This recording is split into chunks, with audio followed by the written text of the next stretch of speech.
करते हैं। 16/6, 16/7। मीठे बच्चे, ड्रामा की यथार्थ नॉलेज से ही तुम अचल अडोल और एकरस रह सकते हो। माया के तूफान तुम्हें हिला नहीं सकते। उसके लिए चाहिए ड्रामा की नॉलेज, यथार्थ नॉलेज। ड्रामा जो है, जैसा है, एक्यूरेट है, कल्याणकारी है, होनी ही है, फिक्स्ड है। बस यथार्थ सार ये क्रक्स ये। प्रश्न है, देवताओं का मुख्य एक कौन सा गुण तुम बच्चों में सदा दिखाई देना चाहिए?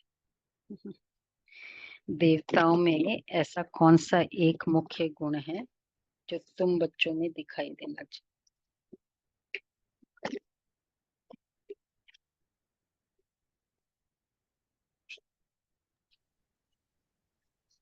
संतुष्टता। हाँ, दिखाई देने वाला, ठीक है। हम्म, हर्षित मुक्त, ये ठीक है।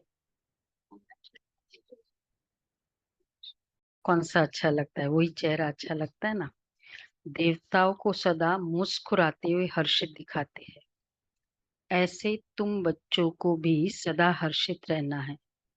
कोई भी बात हो, मुस्कुराते रहो। कभी भी उदासी या गुस्सा नहीं आना चाहिए। जैसे बाप तुम्हें राइट और रॉन्ग की समझानी देते हैं, कोई गुस्सा, कभी गुस्सा नहीं करते हैं, उदास नहीं होते हैं, ऐसे तुम बच्चों को भी उदास नहीं होना है। ओम शांति। बेहद के बच्चों को बेहद का बाप समझाते हैं। लौकिक बाप तो ऐसे नहीं कहेंगे, उनके तो करके 5-7 बच्चे होंगे। यह तो जो सभी आत्माएं हैं, आपस में ब्रदर्स है, उन सब का जरूर बाप होगा। कहते भी हम सब भाई भाई है, सबके लिए कहते हैं। जो भी आएंगे उनके लिए कहेंगे ना कि हम भाई भाई है। ड्रामा में तो सभी बंधे हुए हैं, बांधे हुए हैं, जिसको कोई नहीं जानते। यह न जानना भी ड्रामा में नोंद है, जो बाप ही आकर सुनाते हैं। कथा आदि जब बैठ सुनाते तो कहते परम पिता परमात्मा नमः। अब वह कौन है यह जानते नहीं। कहते हैं ब्रह्मा देवता, विष्णु देवता, शंकर देवता, परंतु समझ से नहीं कहते हैं। देवता भी कह दिया, फिर भगवान भी कह दिया, भाई चेयरमैन भी कह दिया, डायरेक्टर भी कह दिया। ऐसे होता है क्या? अगर हायर पोजीशन मिल जाती है तो लोअर वाला भी मेंशन करना पड़ता है? नहीं मेंशन करना पड़ता। जब हायर मिल गई, चाहे वो 2 महीने का भी चेयरमैन हो, डायरेक्टर से अभी अभी चेयरमैन बना, लेकिन वो हायर पोजीशन ही बोलते हैं, दोनों नहीं बोलते। तो बाबा इसलिए कहते हैं, देवता भी कह दिया। तो ब्रह्मा को वास्तव में देवता नहीं कहेंगे, देवता विष्णु को कहा जाता है। ब्रह्मा का किसको पता ही नहीं है। विष्णु देवता ठीक है, और शंकर, शंकर का तो कुछ पाठ है ही नहीं, उनकी बायोग्राफी नहीं है। शिव बाबा की तो बायोग्राफी है। वह आते ही है पतितों को पावन बनाने, नई दुनिया स्थापन करने। अभी एक आदि सनातन देवी देवता धर्म की स्थापना और सब धर्मों का विनाश होता है। सभी कहाँ जाते हैं? शांति धाम। शरीर तो सबके विनाश होने हैं, नई दुनिया में होंगे ही सिर्फ तुम।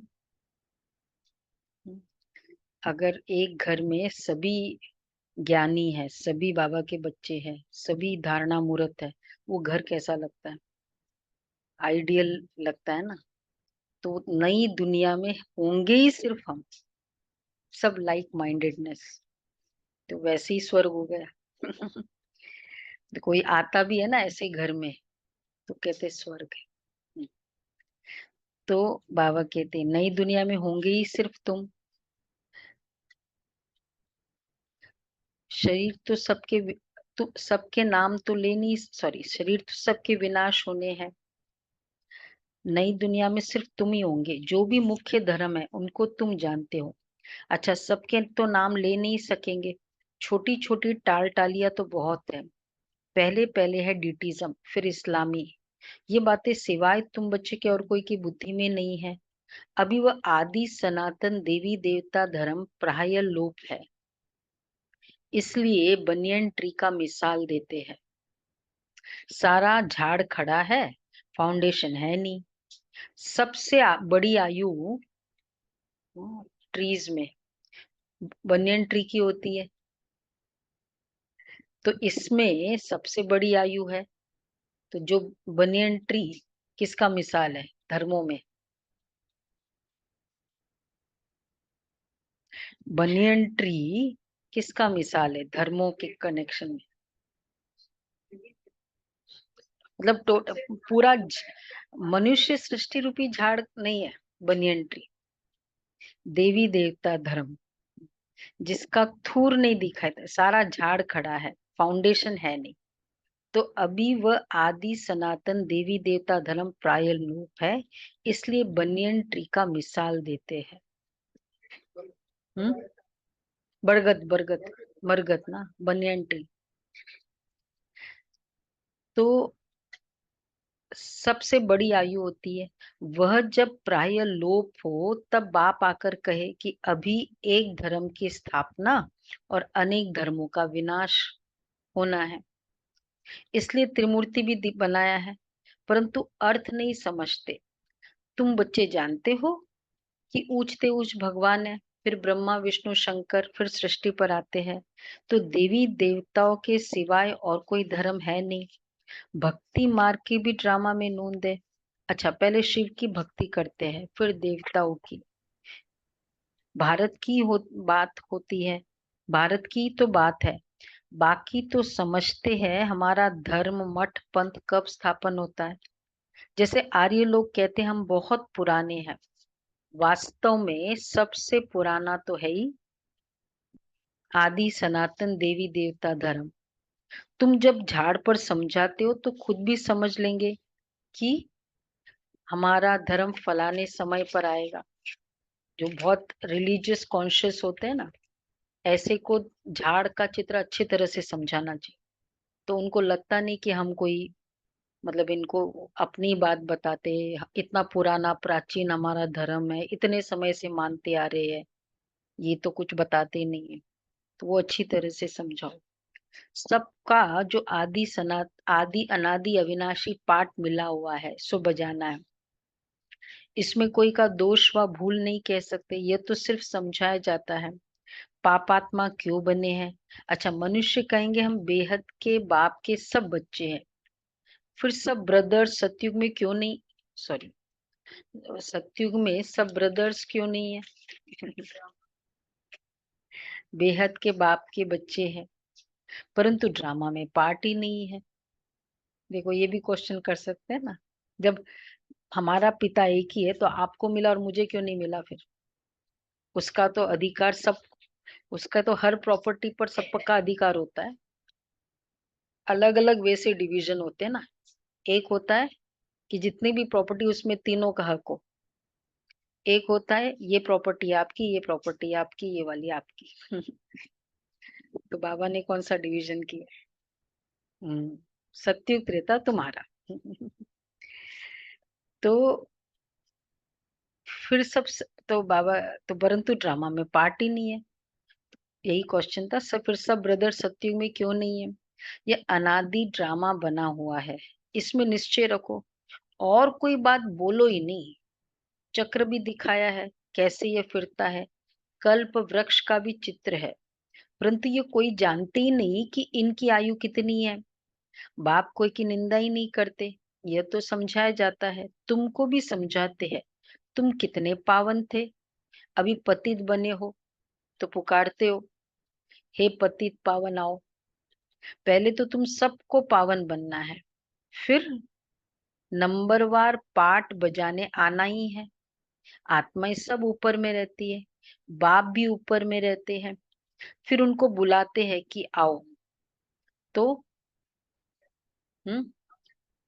ऐसे वो बुलाने से आते नहीं है।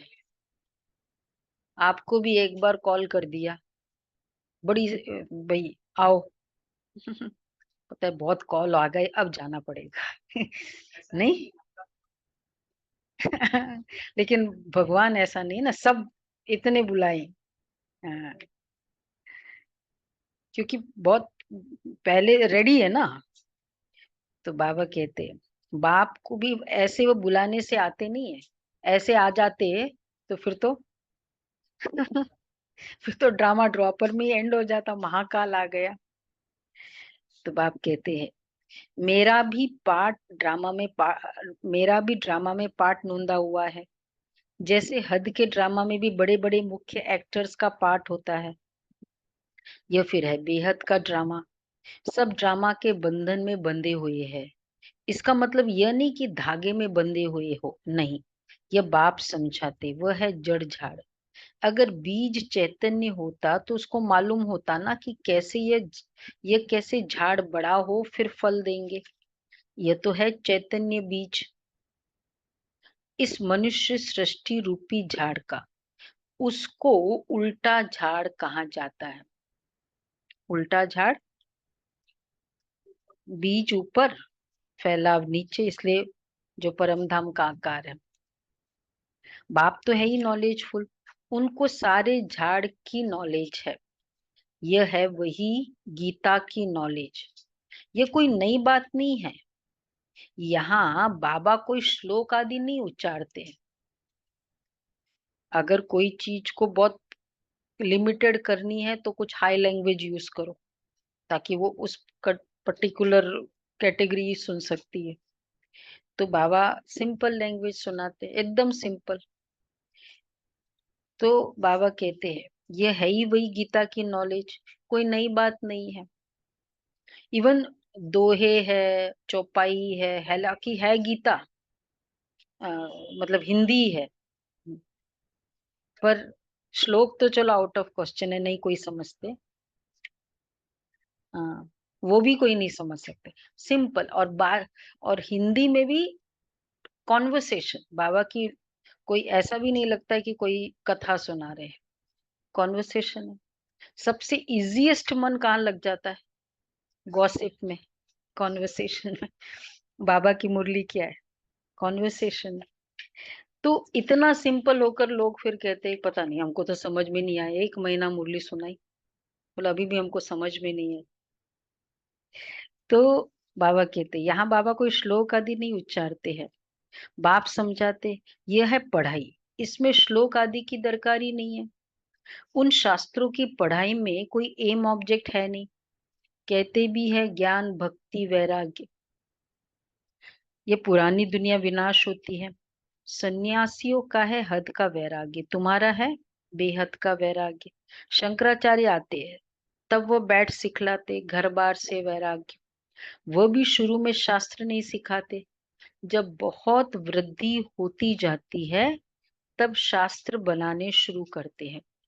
पहले पहले तो धर्म स्थापन करने वाला एक ही होता है, फिर आहिस्ते आहिस्ते वृद्धि को पाते हैं। वो भी समझना है। मतलब एक्चुअली पहले तो वो आया और सुना रहा है, सबको अच्छा लगा, वो फॉलो करने गए। कोई ऐसा धर्म तो वो कोई हुआ नहीं ना। फिर धीरे धीरे एक संगठन बन गया, जैसे वो स्टाइल होता है। और फिर उसके बाद फॉलो करने वाले बनते हैं, फिर कोई लिखने वाले बनते हैं।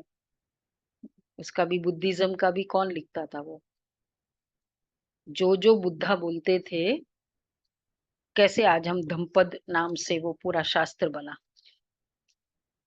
वो आनंद था ना, आनंद, वो सबसे इम्पोर्टेंट। वो कहता है तुम सोएंगे तभी भी मैं आपके साथ ही रहूंगा, 1 मिनट भी दूर नहीं होता था। और वो लिखता रहता था जो भी बुद्धा कहते थे, इस तरह से वो। तो बना तो बाबा यही कह रहे हैं, जब वो बहुत वृद्धि होती जाती तब शास्त्र बनाने शुरू करते। पहले पहले तो धर्म स्थापन करने वाला एक ही होता है। यह भी समझना है सृष्टि में पहले पहले कौन सा धर्म था? अभी तो अनेक धर्म है। आदि सनातन देवी देवता धर्म था, जिसको स्वर्ग हेवन कहते हैं। तुम बच्चे रचयिता और रचना को जानने से आस्तिक बन जाते हो। नास्तिक बनने का कितना दुख होता है। निधन के बन पड़ते हैं, आपस में लड़ते झगड़ते रहते हैं। कहते हैं ना, तुम आपस में लड़ते रहते हो, तुम्हारा कोई धनी धोनी नहीं है क्या? हम ब्राह्मण बच्चे का कुछ भी, सपोज रास्ते में भी कुछ हो जाता है, अगर दूसरा कोई ब्राह्मण बच्चा जाता है तो कहते हैं ना, भाई हमारा भाई है। तो एक फीलिंग है ना अपनेपन की, क्योंकि कॉमन फादर है। चाहे वहां कहते हैं भगवान के बच्चे, लेकिन फिर कोई हेल्प थोड़ी करता है उस अपनेपन से। तो बाबा इसलिए कहते हैं आपस में लड़ते झगड़ते रहते हैं। इस समय सब निधन के बन पड़े हैं। नई दुनिया में पवित्रता सुख शांति सब था, अपार सुख था। यहाँ अपरम अपार दुख है, वह है सतयुग के, यह है कलयुग के। अभी तुम्हारा है पुरुषोत्तम संगम युग। ये पुरुषोत्तम संगम युग एक ही होता है। सतयुग त्रेता के संगम को पुरुषोत्तम नहीं कहेंगे। यहाँ है असुर, वहां है देवता। तुम जानते हो ये रावण राज्य है। रावण के ऊपर गधे का शीश दिखाते हैं। गधे को कितना भी साफ कर, उस पर कपड़े रखो, गधा फिर भी मिट्टी में लेटकर कपड़े खराब कर दे। उसकी वो नेचर होती है। अब आप तुम्हारे कपड़े साफ गुलगुल बनाते हैं, फिर रावण राज्य में लिथड़ कर अपवित्र बन जाते हो। कितना गोरा बनाया था, इतना सुंदर सफेद पूरा। आत्मा और शरीर दोनों अपवित्र हो जाते हैं। बाप कहते तुमने सारा श्रृंगार गवा दिया। बाप को पतित पावन कहते हैं। तुम भरी सभा में कह सकते हो, क्लियरली मेंशन करो कि हम गोल्डन एज में कितने श्रृंगारे हुए थे, कितना फर्स्ट क्लास राज्य भाग्य था। हम ही देवता थे। ये भी, ये फीलिंग कराना, चलो ये भी नहीं बोल सकते उस समय, पर हम ऐसे थे। कितने श्रृंगारे हुए थे, देवी गुणों से कितने सजे हुए सजे सजाए थे। कितना फर्स्ट क्लास राज्य भाग्य था। फिर माया रूपी धूल में लिथड़ कर मैले हो गए। बाप कहते हैं ये अंधेरी नगरी है। अच्छा, भगवान को सर्वव्यापी कह दिया है। जो कुछ हुआ वह हूबहू रिपीट होगा। इसमें मूंझने की तो दरकार ही नहीं है। 5,000 वर्ष में कितने मिनट घंटे सेकंड है। अच्छा, एक बच्चे ने सब धर्म वालों का हिसाब निकाल कर भेजा था। इसमें भी बुद्धि व्यर्थ की होगी। 5,000 साल मतलब कितने घंटे मिनट। हम्म, अब एक भी ये भी होता है ना, अपनी बुद्धि को यूज, इस तरह से यूज करके दिखाना बताना। बाबा कहते उससे क्या होगा। बाबा तो ऐसे ही समझाते कि दुनिया कैसे चलती, चलो पता चल भी गया, क्या फायदा। प्रजापिता ब्रह्मा है, ग्रेट ग्रेट ग्रैंडफादर। उनका ऑक्यूपेशन कोई नहीं जानते। विराट रूप बनाया है तो प्रजापिता ब्रह्मा को भी उड़ा दिया है। बाप और ब्राह्मणों को यथार्थ रीति जानते ही नहीं है। उनको कहते भी है आदि देव। बाप समझाते मैं इस झाड़ का चैतन्य बीज रूप हूं। ये उल्टा झाड़ है। बाप जो सत्य है, चैतन्य है, ज्ञान का सागर है, उनकी महिमा की जाती है। आत्मा न तो चल, न हो चल तो चल फिर भी न सके। गर्भ में भी 5-6 मास के बाद आत्मा प्रवेश करती है। ये भी ड्रामा बना हुआ है। फिर आत्मा निकल जाती है तो खलास। आत्मा अविनाशी है, वह पाठ बजाती है। ये बाप आकर रियलाइज कराते हैं। आत्मा इतनी छोटी बिंदी है, इसमें अविनाशी पाठ भरा हुआ है। परमपिता भी आत्मा है, उनको ज्ञान का सागर कहा जाता है। वही आत्मा का रियलाइजेशन कराते हैं। वो तो सिर्फ कह देते हैं परमात्मा सर्वशक्तिवान, हजारों सूर्यों से तेजोमय है, परंतु समझते कुछ भी नहीं। बाप कहते ये सब भक्ति मार्ग में वर्णन किया हुआ है। हजारों सूर्यों से तेज है। बहुत पावरफुल लाइट नहीं है बाबा। बाबा कहते हैं अगर हजारों, एक सूर्य को भी हम देख नहीं सकते, हजारों सूर्यों से तेज हो तो कैसे देख सकते। मतलब उसके पावर को बताने के लिए फिजिकल कुछ इस तरह से कंपेयर किया। हम्म। हाँ, मतलब ऐसा तेज भी नहीं कि वो सहन भी नहीं कर सके, वो तो फिर वो बोल दिया ना उसने मैं देख भी नहीं सकता हूँ। तो उन लोगों ने फिर सोचा कि फिजिकली बता दे। तो बाबा कहते हैं तो हजार सूर्यों से तो तेजों में है। हमको उनका साक्षात्कार चाहिए। भक्ति की भावना बैठी हुई है, इसलिए अगर बिंदी दिख जाए ऐसो को, और ये क्या है, भगवान तो ऐसा थोड़ी होता है।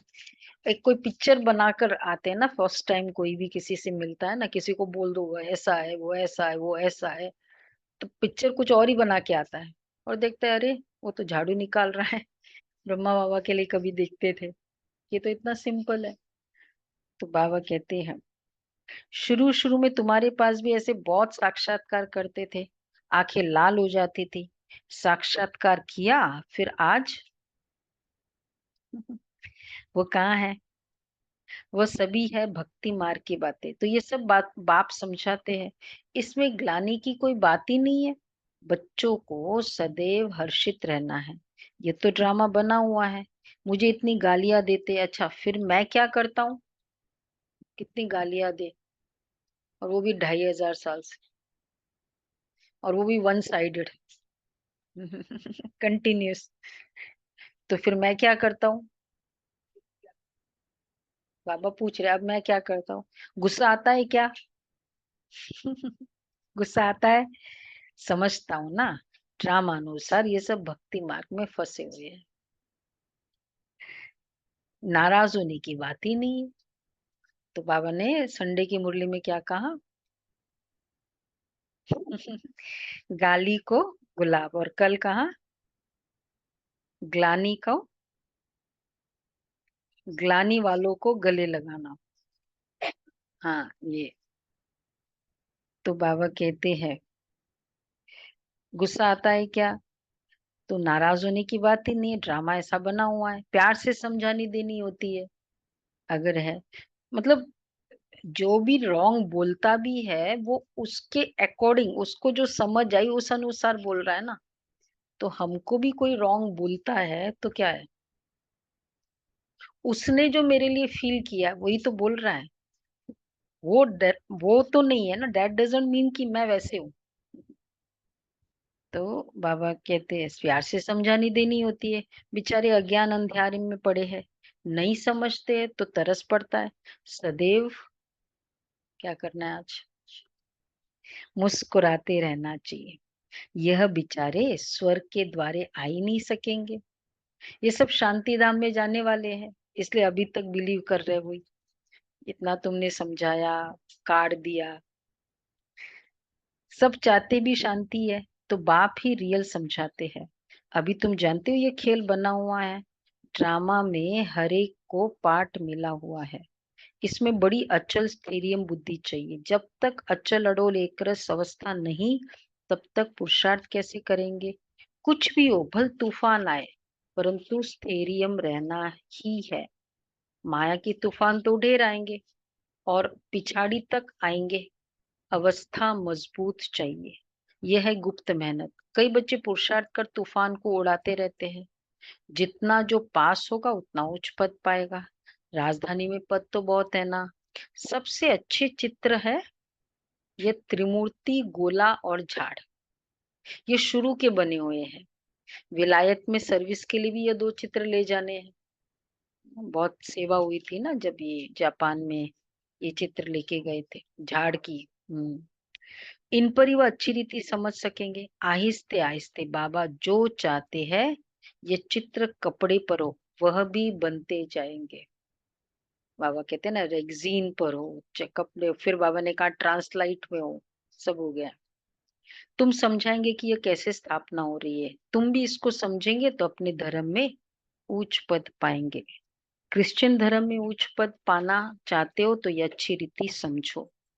अच्छा, मीठे मीठे सिकिलदे बच्चों प्रति माता पिता बाप दादा का याद प्यार गुड मॉर्निंग। रूहानी बाप के रूहानी बच्चों को नमस्ते। रूहानी बच्चों को नमस्ते। हम रूहानी बच्चों की रूहानी माता दादा को याद प्यार गुड मॉर्निंग नमस्ते। वाह बाबा वाह शुक्रिया बाबा शुक्रिया। वाह बाबा वाह। पहला पॉइंट है, इस पुरुषोत्तम संगम युग पर पवित्र बन स्वयं का श्रृंगार करना है।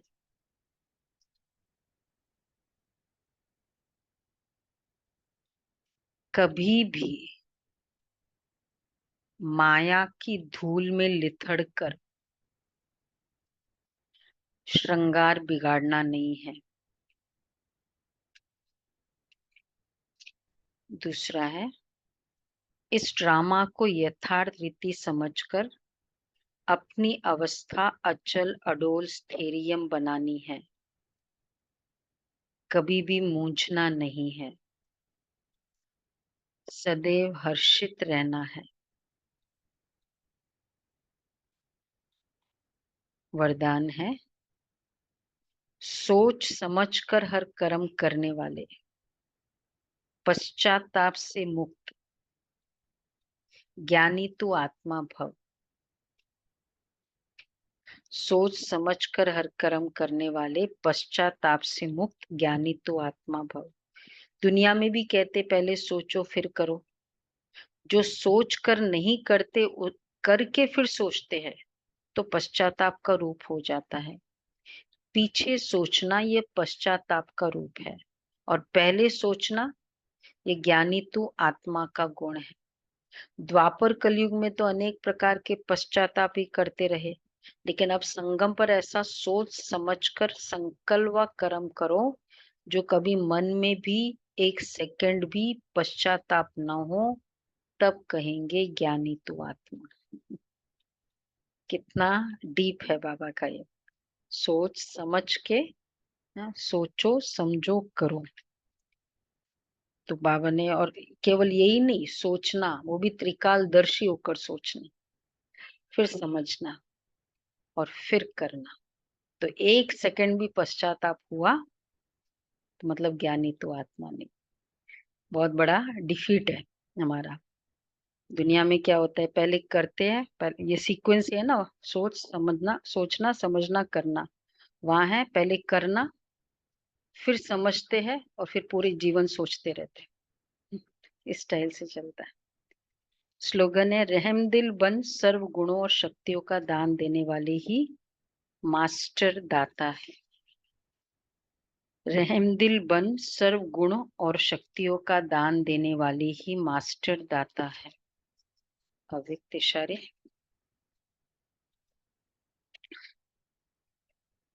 परोपकार की भावना रख, 16th है।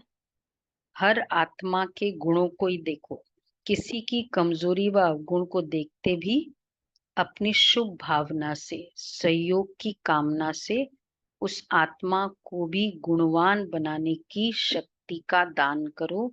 यही है परोपकार करना। वर्णन तो नहीं करना है, कल की मुरली में बाबा ने फोकस किया, लेकिन दान दो अपनी शक्ति, यह है परोपकार। ओके, ओम शांति। श्रीकांत भाई जी हमारे